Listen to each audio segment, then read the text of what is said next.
Hello my dear student, welcome to today's daily news analysis. आपका daily news analysis जो 4 नवंबर 2025 का Arunachal times का है, तो हम इसको स्टार्ट करता है। तो national press day badminton tournament concludes. ठीक है, अरुणाचल प्रदेश में ईटानगर में 2 डेज का आपका national press day badminton tournament 2025 का यहाँ रखा गया था, खेला गया था। And it was organised by Arunachal Pradesh press club association. ठीक है, अलोंग विद आपका अरुणाचल स्टेट बैडमिंटन एसोसिएशन के साथ एमएलए कॉटेज का जो स्टेडियम है वहाँ पे खेला गया था। ये 2 डेज का था, जिसमें मीडिया पर्सन मतलब professionals like Doordarshan, all India radio, वो भी इसका कवरेज दिया गया है। तो ये जो मैच है इसका जो विनर है गोई गारा and H open Singh men's double में, फिर गोई गारा एंड तुमगेन बागरा मिक्स डबल में, मेरी मार्गिंग एंड यानू पुलन आपका वोमेंस डबल में। ठीक है, तो ये जो मैच था ये एक high level of skill, team work, sportsmanship, journalism और मीडिया पर्सन का कोलैबोरेशन के साथ बनाया गया है होगा।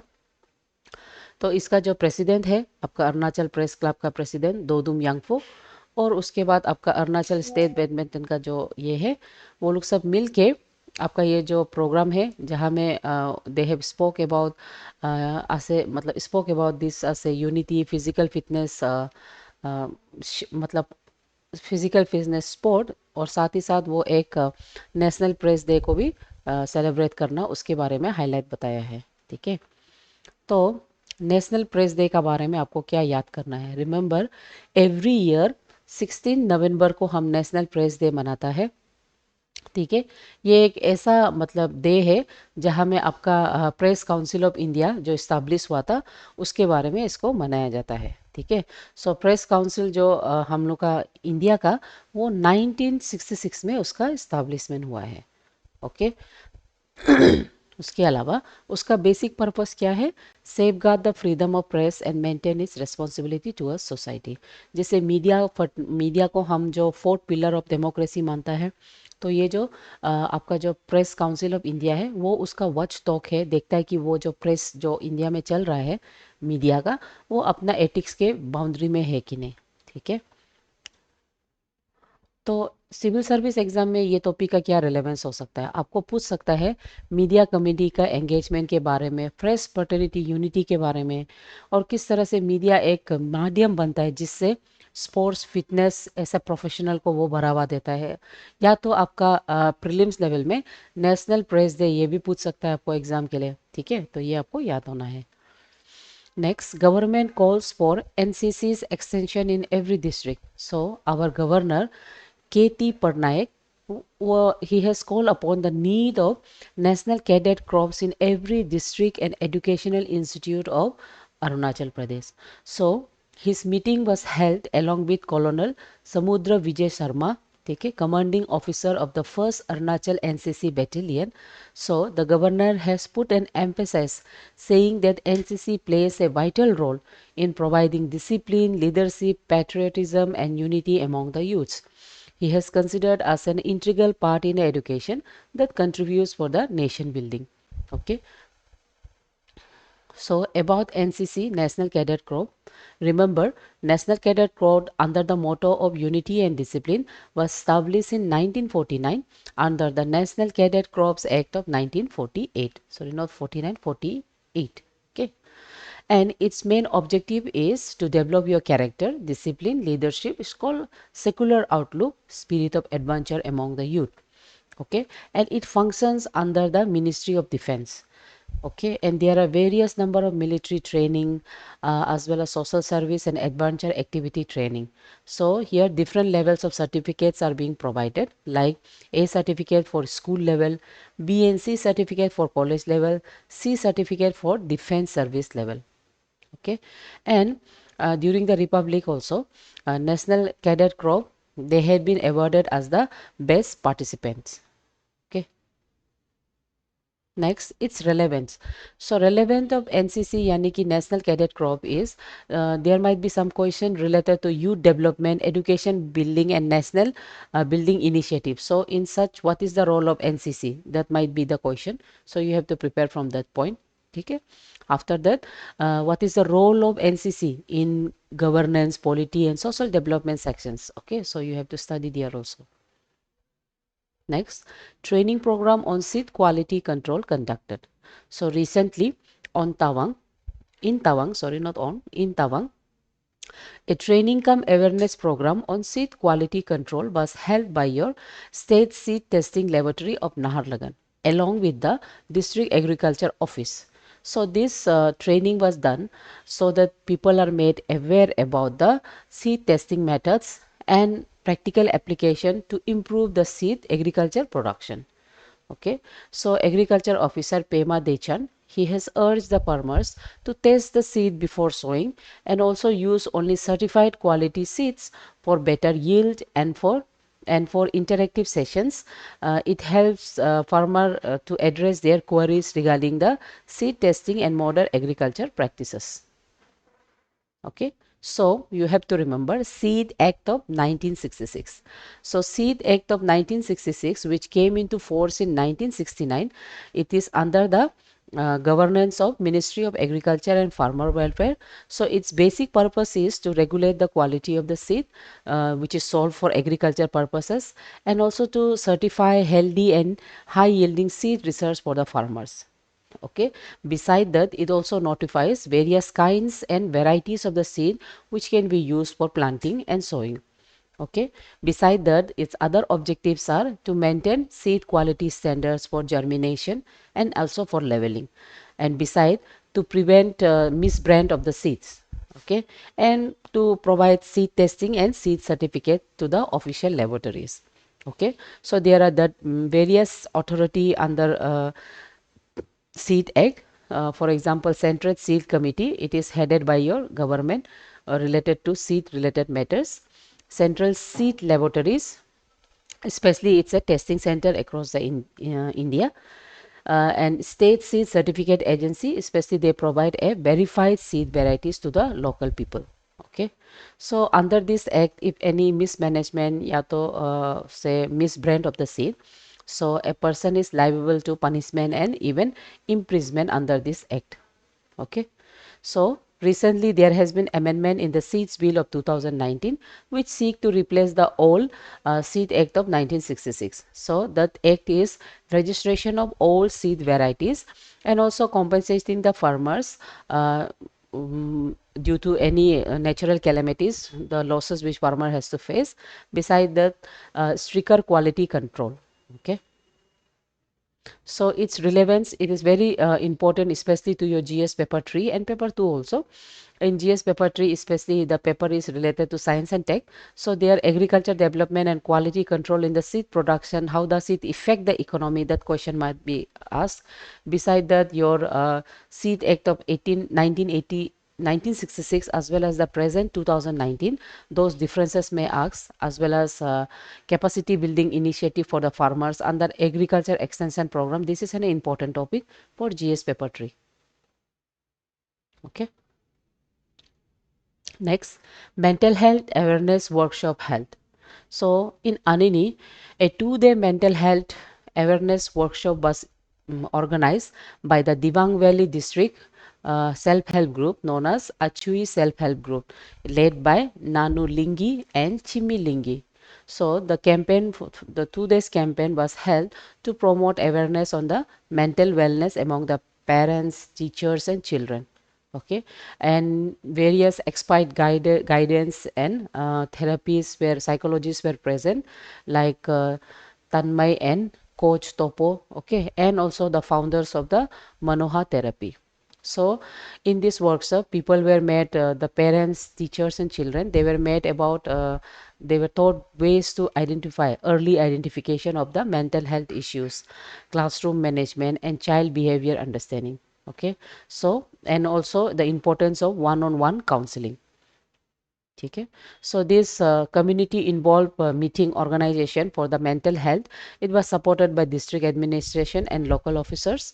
So the emphasis was given on continuing the efforts towards psychological education and other support system in the remote areas.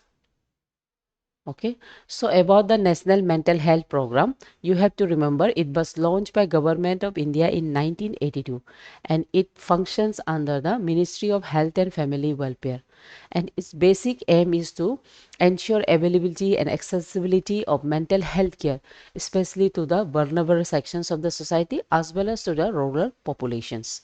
Okay, so इसमें इसका objective क्या रहेगा? Integrate the mental health service, early detection, and the stigma and myths which are related to the mental health, to remove those, to eradicate those thoughts, and as well as develop human resources in psychiatry as well as clinical psychology. Okay, so district mental health program of Arunachal Pradesh, it was established in the year 1996. Okay, so it is a community based mental health care where awareness training of the officers are given as well as one to one consultations are also given. ठीक है. So it is an important topic, especially for your GS paper 2 and paper 3. So because there is a topic regarding mental health as a component of inclusive growth. Remember, inclusive growth is one of the most important topic of the paper 3. Okay, and it is one of the question which has been repeatedly been asked continuously since 2017, 22 and 24. So remember, in inclusive growth, how does the mental health also act one of the component? So you have to study about that. Beside that, what are the social issues and health and education issues related to your mental health? You have to study that also. Okay. Next, awareness program on ABA ID creation. ABA ID creation मतलब Ayushman Bharat digital mission under the health of under the or मतलब under the scheme of health and family welfare department, it was organized to create a awareness program of Ayushman Bharat health account ID creation held at Akasdeep complex Itanagar. So it was an program which was held to promote digital health awareness and its participations. Okay, so this ID, ABA ID, it will help individual to securely access, manage and share their health record digitally. So digital transaction will lead to a proper and quick and easy way of transaction of informations. Okay, so this program was led by manager Jayendra Hajarika and Hilo Kenna. So here on the spot itself, our ID registration for the citizens as well as vendors were done so that they can have a community and as well as they can participate in communities in e-health governance. Next, you have to remember National Digital Health Mission. It was launched on 15th August 2020 by Prime Minister Narendra Modi and it is implemented by National Health Authority under the Ministry of Health and Family Welfare. So its objective is create a healthy ecosystem. मतलब ऐसा system with a unique digital ID so that you can access and share your health records securely. Okay, and as well also the healthcare professional registration where it will be verified by registry will be done by the verified doctors and healthcare workers. Okay, so this process is now digitally provided in maximum of the hospitals in Arunachal Pradesh. Okay, so its relevance to the civil service, digital government in health sector, या तो e governance या तो आपका Ayushman Bharat, these are all important topics related to your civil service GS paper 2 and 3. Okay, as well as national digital health mission, its goal, its E system है ना, इसका जो ई system है अबाउट दैट ऑल्सो आपको पूछा जाएगा. ठीक है. India Bahrain began negotiation for comprehensive economic partnership pact. So in order to strengthen their bilateral economic ties, India and Bahrain, they both have begin the comprehensive economic partnership agreement and a bilateral investment treaty. So ये treaty जो इसका basic objective क्या होगा, ये आपका जो trade है, investment है, इकोनॉमिक कॉरपोरेशन है बिटवीन द टू कंट्रीज, जिसमें आपका product like petroleum, electronic, process food, metal, germs and jewellery, ये सब को ईजिली एक दूसरा से इंपोर्ट और एक्सपोर्ट करने में मदद करेंगे. ठीक है. साथ ही साथ ये एक ऐसा इनिशिएटिव टॉक्स है जहां में डबल टैक्सेशन अवॉइडेंस एग्रीमेंट उन्होंने डाला है ताकि जितना रिक्वायर्ड टैक्स डाल के स्मूथ ट्रेडर और इन्वेस्टमेंट के लिए आसान हो सके। ठीक है, साथ ही साथ डिफेंस से रिलेटेड सिक्योरिटी, हेल्थ, है ना, space, fintech, culture, people to people exchange के बारे में भी they have initiated the talks. Okay, so ये जो टॉक्स रहा है ये आपका external minister Jaishankar and Bahrain का जो फॉरेन मिनिस्टर है अब्दुल्ला बिन रशीद अल जयानी, उसके बीच में ये मीटिंग को किया गया है। तो इसमें साथ साथ में जो कॉम्बैट टेररिज्म है उसको भी, और support the regional free support, आपका जो गाजा प्लान है उसको, ठीक है, ये सबको उन्होंने बताया है। साथ ही साथ आपका जो की गल्फ पार्टनर, उसमें 3.3 लाख का इंडियन नेशनल्स और बायलैटरल रीजन ये यूएसडी का एक्सचेंज करने का बताया है। ओके, सो ये जो कॉम्प्रिहेंसिव इकोनॉमिक पार्टनरशिप है, ये एक ऐसे पार्टनरशिप होगा बिटवीन एनी टू कंट्री जहां में आपका trade in goods, service, investment and economic corporation के लिए एक अच्छा बेटर ब्रिज बनेगा होगा। यहाँ में फ्री ट्रेड एग्रीमेंट किया जाएगा और बहुत सा एरिया जैसे कि इंटेलेक्चुअल प्रॉपर्टी राइट्स हो गया, गवर्नमेंट प्रोक्यूरिंग हो गया, डिजिटल ट्रेड हो गया, डिस्प्यूट रेजोल्यूशन हो गया, ये सबको मार्क किया जाएगा। ठीक है, सो इसके अलावा कॉम्प्रिहेंसिव इकोनॉमिक पार्टनरशिप इंडिया जो यूएई का साथ 2022 में कर चुका है, जापान के साथ 2011 में, साउथ कोरिया का साथ 2010 में, और अभी फिलहाल बहरन के अलावा यूके, यूरोपियन यूनियन और ऑस्ट्रेलिया इसके साथ भी कॉम्प्रिहेंसिव इकोनॉमिक पार्टनरशिप एग्रीमेंट कर रहा है। इससे क्या बेनिफिट हो सकता है? इससे बेनिफिट ये है कि सबसे पहले reduce tariff and non tariff barrier होगा, जो आपका इंपोर्ट एक्सपोर्ट दोनों को फायदामंद रहेगा। साथ ही साथ ये एंकरेज करेगा फॉरेन डायरेक्ट इन्वेस्टमेंट के लिए, जो इकोनॉमी को और भी बढ़ावा देगा। उसके अलावा आपका टेक्नोलॉजी का ट्रांसफर एंड जॉब क्रिएशन का अपॉर्चुनिटी बनेगा, और साथ ही साथ सबसे इम्पोर्टेंट ये स्ट्रेटेजिक एंड डिप्लोमेटिक टाइज को और भी स्ट्रेंथन करेगा। ठीक है, उसके बाद डिफरेंस विद आपका जो ये दूसरे के साथ क्या डिफरेंस होता है बोलने से, ये एक बॉर्डर इकोनॉमिक रिलेशनशिप है जहाँ में सर्विस एंड इन्वेस्टमेंट दोनों होगा, यानी कि इट्स ए इंक्लूसिव। ठीक है, ये आपका एक्ट ईस्ट पॉलिसी के अंदर में आ जाता है। Act east policy important topic है, अगर ये पूछेगा तो आप कॉम्प्रिहेंसिव इकोनॉमिक जो पार्टनरशिप एग्रीमेंट है उसको एग्जाम्पल के तौर में आप लिख सकता है। उसके बाद इसका रिलेवेंस तो बहुत है, ये आपका पेपर ट्री में फॉरेन पॉलिसीज़ के अंदर, इंटरनेशनल ट्रेड रिलेशनशिप के अंदर में आ सकता है ना। साथ ही साथ ये आपका India's effort bilateral trade frameworks में क्या है in context to global economic diversification, उसमें आप इसको बना के रख सकता है topic. Fair country specific adaptation metric top agents for COP30 India. So India का स्टैंड और COP13, ठीक है, COP13 आपका ब्राज़ील में हुआ है। इंडिया जो बोला है कि वो adoption indicators under the global goal on adaptation वो यूज़ करेगा, जिसमें एक fair country specific and reflective of the national circumstance दिखाया जाएगा, और कंट्री जो डेवलपिंग कंट्रीज रहेगा जिसमें वो क्लाइमेट के लिए असेसमेंट करने में मतलब आगे बढ़ेगा। ठीक है, तो आपका जो एनवायरनमेंट ऑफ मिनिस्टर है वो एक transparent tracking of climatic finance, technological transfer and capacity building support from the developed nation के बारे में उन्होंने एसेस मांगा है। ठीक है, यहाँ में इंडिया का अपडेट अकॉर्डिंग टू 2022 ये है कि इंडिया जो ऑलमोस्ट 45% उसका जीडीपी का जो एमिशन उसमें वो रिड्यूस कर दिया है, 50% power capacity of the non fossil fuel को रिड्यूस अचीव किया है। उसके अलावा कार्बन सिंक को एडिशनली 2.5 से 3 billion tons of carbon dioxide को वो रिड्यूस करके एडिशनल कार्बन सिंक को मेंटेन किया है। ठीक है, रिमेंबर ये जो प्रोटेक्शन है वो आपका article 7 of the Paris agreement of 2025 के अंदर में आता है। ठीक है, और ये जो COP19 इसका जो फ्रेमवर्क दुबई में इसके बारे में 23 में बताया गया था, है ना, और उसके बाद ब्राज़ील में नेक्स्ट जो होने वाला है इसमें भी क्या है आपका जितना हो सकेगा कार्बन क्रेडिट, है ना, और 50% जो प्रॉमिस रखा था उसका emission, overall emission carbon green house gas का उसको रिड्यूस करना। ठीक है,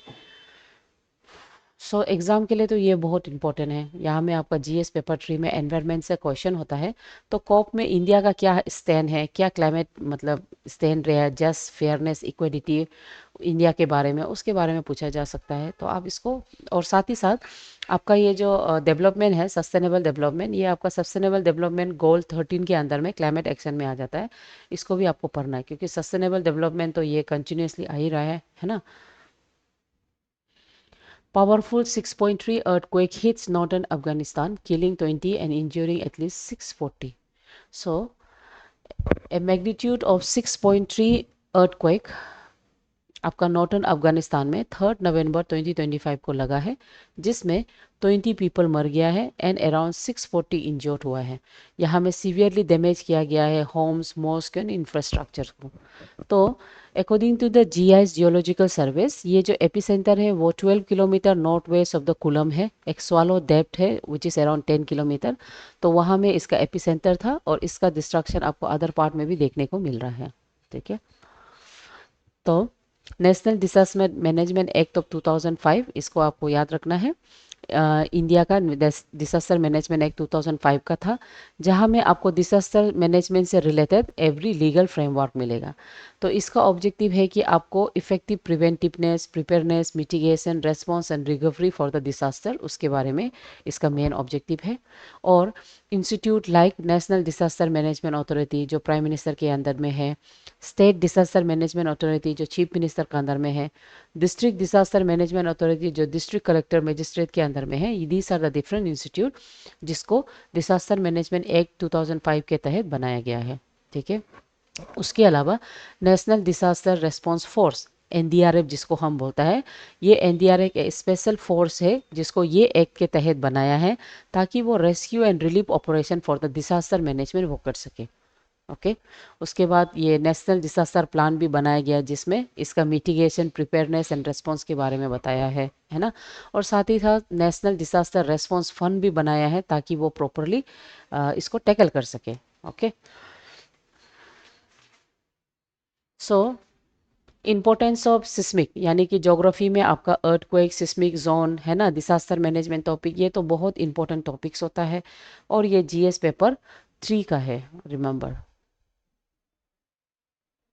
ठीक है, उसके बाद Vietnam flood death tolls rise to 37 as the new typhoon returns towards devastations.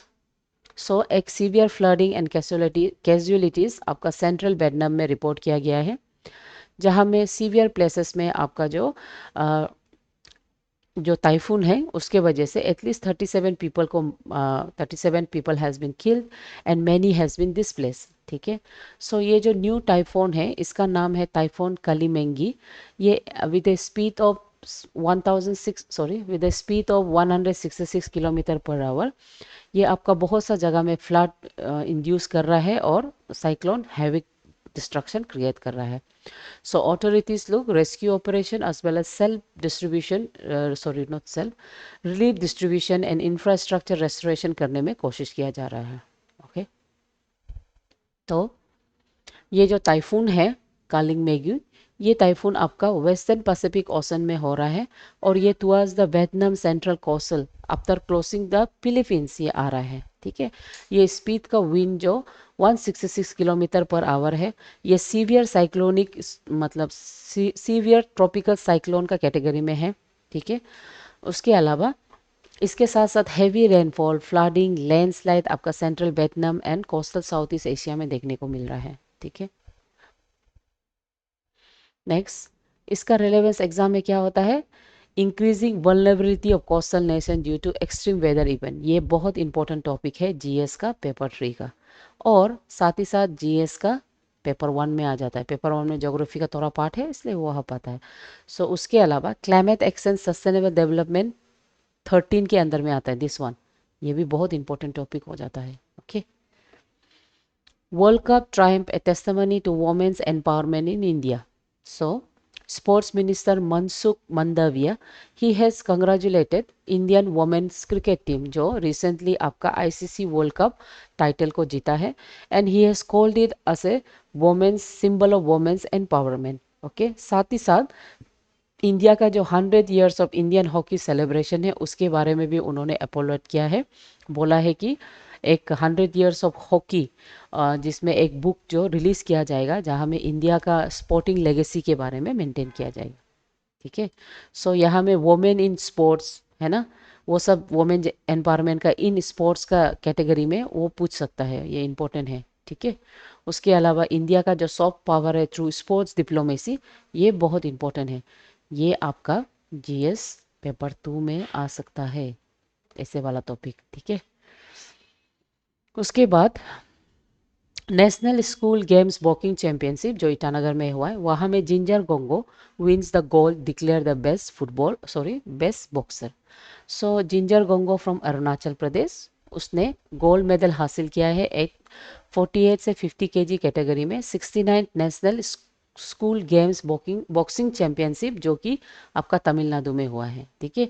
उसके अलावा अरुणाचल का बाकी बॉक्सर्स लोग भी बहुत अच्छा पोजीशन और अच्छा मतलब सिक्योर किया है, जैसे टोटल 6 मेडल वो लोग जीता है, 1 गोल्ड 1 सिल्वर 4 ब्रॉन्ज, ठीक है।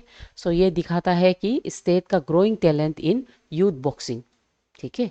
और मणिपुर का ओवरऑल बॉयज़ का चैंपियन मिला है, हरियाणा लड़की का ओवरऑल चैंपियन मिला है, ठीक है, होगा। सो इसमें क्या होता है, अरुणाचल प्रदेश को लेके नेशनल लेवल में उसका जो स्पोर्ट्स है उससे आपको पूछा जा सकता है मोस्ट प्रॉब्ली, क्योंकि नॉर्थ ईस्ट भी paper 1 GS, remember GS paper 1 का सिलेबस में आता है, पेपर 2 पेपर 1 का सिलेबस में। Watch out it spares no one. So ये जो एक्सट्रैक्ट है जिसको हम रीडर्स कॉलम अरुणाचल टाइम्स से लिया है आज का, सो यहाँ में it speaks about the caste system, है ना। कास्ट सिस्टम एक बहुत इंपॉर्टेंट टॉपिक है, तो कास्ट सिस्टम के बारे में किस तरह से वो डिस्क्रिमिनेशन लेके आता है उसका बारे में है, और कैसे अभी आपका जो रिपोर्ट्स का मुताबिक schedule caste, schedule tribes and other backward class लोग किस तरह से पॉलिटिकली असर्टिव हो रहा है, इन्वॉल्व हो रहा है, और कैसे वो लोग का इंक्रीज पार्टिसिपेशन हो रहा है, साथ ही साथ वो लोग का demand for equal opportunity in governance and policy making देखने को मिल रहा है, ठीक है। सो यहाँ में आपको इसका डिमेरिट ये है, पॉलिटिकल एक्सप्लॉइटेशन, सोशल डिवीजन बहुत और भी रूटेड हो रहा है, उसके बारे में आप देख सकते हैं, ठीक है। सो आपको याद रखना है, हम लोग का जो कॉन्स्टिट्यूशन है उसमें बहुत सा आर्टिकल ऐसा एंश्राइन किया गया है जो आपको हक देगा इक्वलिटी का, जैसे आर्टिकल 15 हो गया, आर्टिकल 17, आर्टिकल 46 डायरेक्टिव प्रिंसिपल का, है ना। उसके अलावा protection of the civil rights 1955 भी है, जो आपका आर्टिकल 17 के अंदर आता है। उसके बाद शेड्यूल कास्ट और शेड्यूल ट्राइब्स का प्रिवेंशन ऑफ एक्ट ऑफ 1989, है ना, जहाँ में एसटी एससी को डिस्क्रिमिनेशन प्रिवेंट करना, 2015 में उसका मतलब एमएन स्ट्रेंथ करके पनिशमेंट देना, है ना। सो उसके अलावा रिजर्वेशन जो आपको एसटी और एससी से जो मिलता है, एससी का 15%, एसटी का 7 पॉइंट, ओबीसी का 27%, ठीक है। और ये रिजर्वेशन आपका मंडल कमीशन से आए, कभी कभी एग्जाम में ये कमीशन को पूछता है, रिजर्वेशन कमीशन, ठीक है। सो उसके अलावा नेशनल कमीशन आपका आर्टिकल 338 के थ्रू, और दूसरा नेशनल कमीशन फॉर ये एससी का है, ये एसटी का है 338, ठीक है। इसका थ्रू से आपको कॉन्स्टिट्यूशनल राइट स्टेटस देता है एससी और एससी को, ओके। और ओबीसी का है 338, होगा। उसके बाद आपका आर्टिस्ट ये prohibition of employment as the manual scavenger and rehabilitation act of 2013, ठीक है। उसके बाद इक्वल अपॉर्चुनिटी, जुडिशियल सपोर्ट, ये सब रिजर्वेशन एंड प्रोटेक्शन कॉन्स्टिट्यूशन में एसटी एससी स्पेशली कास्टिज्म को प्रिवेंट करने के लिए दिया है, ठीक है। सो सिविल सर्विस में एवरी पेपर आपका जीएस पेपर 1 हो, 2 हो, 3 हो, या तो एथिक्स का जो केस स्टडी हो, वो सब में आपका ये जो टॉपिक है कास्टिज्म, ये बहुत इंपॉर्टेंट टॉपिक है। आपको एनीवे सोशल इश्यू से लेके, गवर्नेंस से लेके, एथिक्स एंड सोशल जस्टिस से लेके आपको पूछा जा सकता है, okay. Next thought of the day, the future belongs to those who believe in the beauty of their dream. जब तुम अपना ड्रीम में बिलीव करेगा, only then you will work for that, है ना। So the future belongs to those who believe in the beauty of their dreams. So with this आज का news analysis इतना ही। अगर आपको कुछ भी क्यूरीज है, गिवन नंबर में आप कॉल करके पूछ सकते हैं, ठीक है। Thank you.